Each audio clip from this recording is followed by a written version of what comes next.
नमस्कार। राजस्थान की तमाम फटाफट खबरों में आपका स्वागत है। खबरों के लिए राजस्थान की आपसे निवेदन कि यदि आपने हमारे चैनल को सब्सक्राइब नहीं किया है तो कृपया करके आपके अपने चैनल को सब्सक्राइब करना ना भूलें। आप सब्सक्राइब करते हैं तो हमें सही और सच्ची खबरें आप तक पहुंचाने की हिम्मत होती है। तो क्या है आज की बड़ी खबर की ओर। पूर्व यूडीएच मंत्री शांति धारीवाल द्वारा पिछले सप्ताह सभापति संदीप शर्मा और अफसरों के लिए बोले गए असंसदीय शब्दों पर कार्रवाई का मुद्दा भाजपा विधायक श्रीचंद कृपलानी ने सदन में उठाया। कांग्रेस के राजेंद्र पारिक, टीकाराम जूली और गोविंद सिंह डोटासरा ने कहा कि अमर्यादित शब्दों की वो भी कड़ी निंदा करते हैं। धारीवाल ने किसी को ठेस पहुंचाने के लिए ऐसा नहीं बोला। भाजपा के जोगाराम पटेल और जोगेश्वर गर्ग ने पुराने शब्द भी याद दिलाते हुए धारीवाल पर कार्रवाई की मांग की। स्पीकर ने धारीवाल को 2 मिनट दिया। दोनों में बहस के बाद स्पीकर बोले कि मैं चेतावनी देता हूं, अध्यक्ष रहते हुए ऐसा आचरण बर्दाश्त नहीं करूंगा। मेरी इच्छा थी कि इस आचरण के लिए वो 4 साल के लिए सदन का सदस्य रहने का हक नहीं है, लेकिन धारीवाल 2 दिन तक सदन में आएंगे पर कार्रवाई में भाग नहीं ले सकेंगे। एक ये नजीर है कि किसी भी तरीके से अपशब्द बोला जाए तो उसको सदन की कार्रवाई पर रोक लगाई जाए। ऐसे ही लोकसभा में एक के द्वारा किसी मुस्लिम सांसद को कितने अपशब्द कहे गए थे ये सब आप जानते हैं, लेकिन उन पर क्या कार्रवाई हुई ये एक नजीर है कि इसी तरह से कार्रवाई होती रहे तो कोई भी इस तरह की हिम्मत नहीं कर सकेंगे। सरकारी स्कूलों में 19 नवंबर को पूर्व पीएम इंदिरा गांधी की जयंती नहीं मनाई जाएगी। शिक्षा विभाग के सत्र 2024-25 के शिविरा पंचांग में इंदिरा गांधी की जयंती शामिल नहीं की गई है। हालांकि 31 अक्टूबर को पुण्यतिथि को शामिल किया गया है। साथ ही इंदिरा गांधी जयंती 19 नवंबर से शुरू होने वाली कौमी एकता सप्ताह का नाम बदला गया है। अब 19 से 25 नवंबर तक समरसता सप्ताह मनाया जाएगा। इंदिरा गांधी जयंती को शामिल नहीं करने का मामला आपातकाल से जोड़कर देखा जा रहा है। वहीं जम्मू कश्मीर से धारा 370 हटाने के दिन यानी 5 अगस्त को स्वर्ण मुकुट मस्तक दिवस मनाया जाएगा। एसीबी कोर्ट ने 11 साल पुराने बहुचर्चित थानेदारों से मंथली बंदी मामले में तत्कालीन एसपी राजेश मीणा, एएसपी लोकेश सोनवाल, 10 थानेदारों दलाल सहित 15 आरोपियों को बरी कर दिया।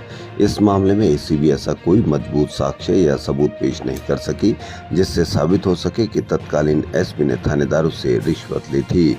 एसीबी ने 2 जनवरी 2013 को एसपी मीणा के सरकारी निवास पर कथित बिचौलिए रामदेव ठठेरा से 2.05 लाख कैश और हस्तलिखित पर्चियां बरामद की थी।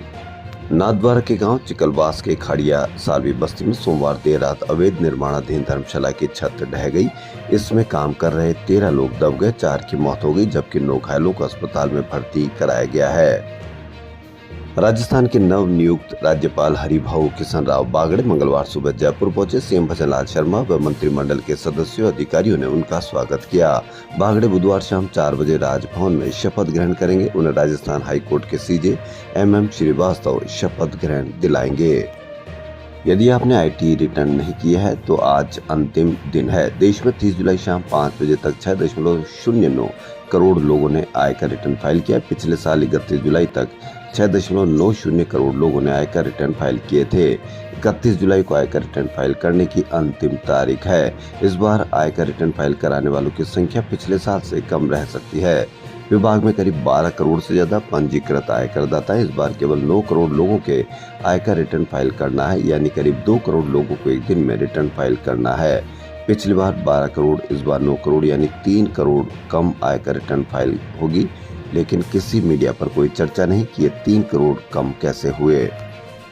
B2 बाईपास चौराहे पर अंडरपास के पास नोक रोड पर दोनों तरफ बनी क्लोवर लीफ बुधवार को शुरू हो जाएगी। दोपहर 3 बजे से क्लोवर लीफ पर वहां दौड़ने लगेंगे। जवाहर सर्किल से मानसरोवर, मानसरोवर से जवाहर सर्किल की तरफ जाने वाला ट्रैफिक अंडरपास का अब उपयोग करेंगे।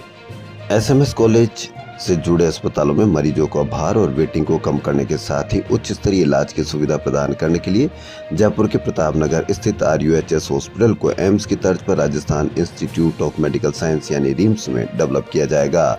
इस पर चरणबद्ध तरीके से 750 करोड़ रुपए खर्च किया जाना प्रस्तावित है। अगले 3 से 6 माह में प्रसव, डायलिसिस, कैथ लैब, ट्रोमा के साथ ही MRI, CT स्कैन की सुविधा शुरू हो जाएगी।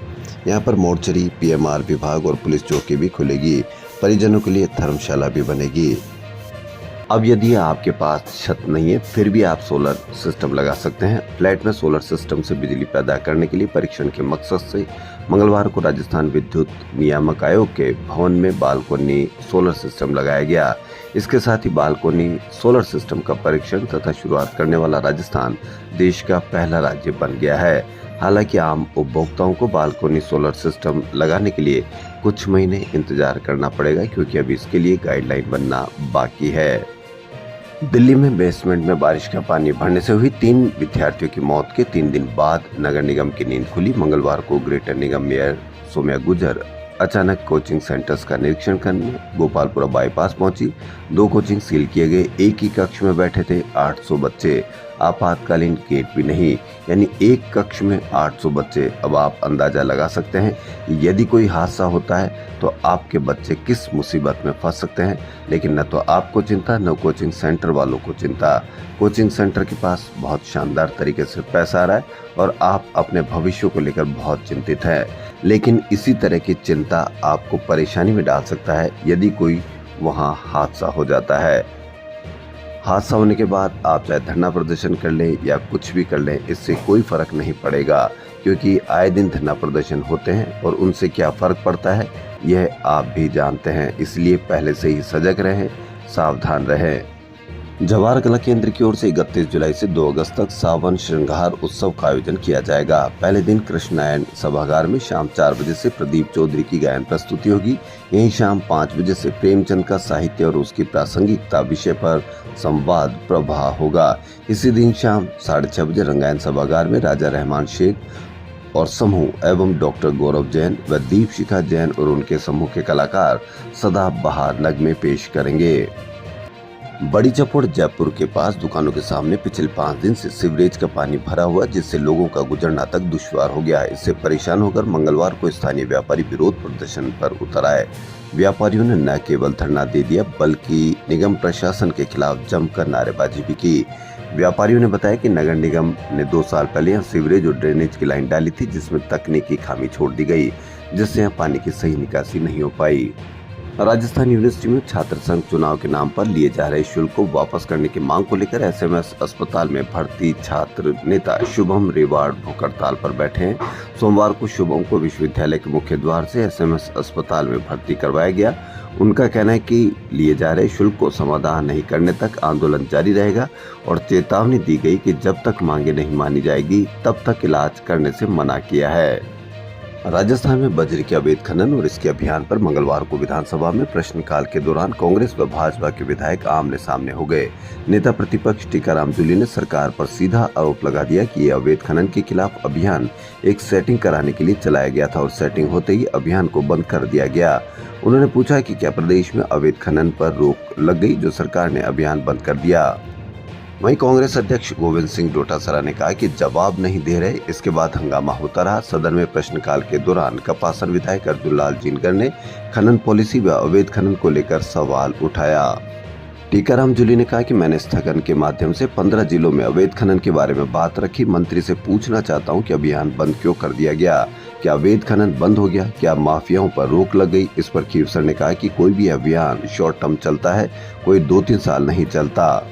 इस पर जूली ने कहा कि ऐसी अभियान चले कि देश व प्रदेश में व्यवस्था को पूरी तरह से रोक नहीं दिया गया हो। इस पर पक्ष व विपक्ष के सदस्य आपस में उलझ गए। राजस्थान प्रदेश कांग्रेस कमेटी अध्यक्ष गोविंद सिंह डोटासरा के 4 साल पूरे हो गए। प्रेस से वार्ता में डोटासरा ने बीजेपी सरकार को घेरा और बोले, प्रदेश में 4 से 18 घंटे तक बिजली कटौती की जा रही है। सरकार पहले बिजली वितरण प्रणाली बेपटरी हो चुकी है। भाजपा की प्रदेश सरकार के विफल रहने और प्रदेशवासियों को पेयजल बिजली की आपूर्ति करने में असफल रहने और प्रदेश की बिगड़ती कानून व्यवस्था के विरोध में 1 और 2 अगस्त को कांग्रेस जनों द्वारा सभी जिलों और ब्लॉक स्तर पर धरना प्रदर्शन किया जाएगा और सदन में सरकार को घेरा जाएगा। गोविंद डोटासरा ने कहा कि बजट ऐसा दिया कि सीएम समझा नहीं पाए। ये पूर्ववर्ती सरकार के फैसलों की जांच की बात करते हैं। जहां भी इनको गड़बड़ लगे जांच करवा ले। किसके हाथ पकड़े हैं? इनको काम करना नहीं आता और काम करने की मंशा भी नहीं है। 1 महीने से ज्यादा समय हो गया इनके कृषि मंत्री गायब हैं। डोटासरा निकाय के अनुभवहीन लोगों की टीम में इनके मंत्री एक दिन में प्रश्नकाल और शून्यकाल में जवाब नहीं दे पाए। बजट में हमारे समय की घोषणाओं का डेटा पढ़ा गया है। अधिकारी जो आंकड़े देते हैं वो ये पढ़ रहे हैं, बजट में उनका विजन नहीं दिखा। डोटासरा ने कहा कि भाजपा सरकार ने बिजली के बिलों में फिक्स्ड चार्जेज की दर को बढ़ाकर आमजन पर आर्थिक बोझ डालने की जन विरोधी निर्णय लिया है। कई जिले पेयजल संकट का सामना कर रहे हैं, लेकिन सरकार पानी पहुंचाने में विफल रही है। विधानसभा में मंगलवार को गांधी वाटिका न्यास जयपुर विधेयक 2024 पारित किया गया। इस पर भारी हंगामा हुआ। पक्ष विपक्ष 8 बार भिड़ गए। कांग्रेस के विधायकों ने कहा कि गांधी का नाम मिटाकर गोडसे की विचारधारा पेट में रखकर ये बिल लाया जा रहा है। सरकार पहला ही बिल गांधी के विचारों को फैलाने के उद्देश्य से बने ट्रस्ट को मिटाने के लिए क्यों लाई। सत्ता पक्ष ने कहा कि हम गांधी के विरोधी नहीं हैं। विधानसभा में मंगलवार सुबह हुई विधायक दल की बैठक में मुख्यमंत्री भजनलाल शर्मा ने सभी मंत्रियों को सप्ताह में 3 दिन राजधानी जयपुर में रहने और एक दिन विधायकों की सुनवाई करने की सलाह दी। साथ ही मंत्रियों व विधायकों को कार्यकर्ताओं के साथ टिफिन बैठक करने के लिए भी कहा, ताकि जनता की समस्याओं व योजनाओं पर मंथन किया जा सके। मुख्यमंत्री ने बजट घोषणाओं की भी शीघ्र पूरा करवाने के लिए कहा। बैठक में डिप्टी सीएम दिया कुमारी, डिप्टी सीएम प्रेमचंद बैरवा, संसाधन मंत्री सुरेश सिंह रावत सहित अन्य मंत्री व विधायक मौजूद रहे। बैठक में सीएम भजनलाल शर्मा ने कहा कि विधायक अपने क्षेत्र की समस्याएं व काम लेकर जयपुर आते हैं, लेकिन कई बार मंत्री मिल नहीं पाते। ईओ भर्ती में ओएमआर शीट बदलकर आरपीएससी सदस्य के नाम पर 40 लाख रुपए मांगने के मामले में एसीबी ने पिछले साल 16 जुलाई को मामला दर्ज किया था। एसीबी ने अपनी जांच रिपोर्ट में माना है कि इस मामले में आरपीएससी के किसी सदस्य की कोई भूमिका नहीं पाई गई है। आईओ ने आरपीएससी को क्लीन चिट दे दी है। अब आरपीएससी परीक्षा परिणाम जल्द जारी कर सकती है। राजस्थान की खबरों में फिलहाल इतना ही। यदि आपको हमारा चैनल पसंद आए तो लाइक, सब्सक्राइब और शेयर अवश्य करें। धन्यवाद।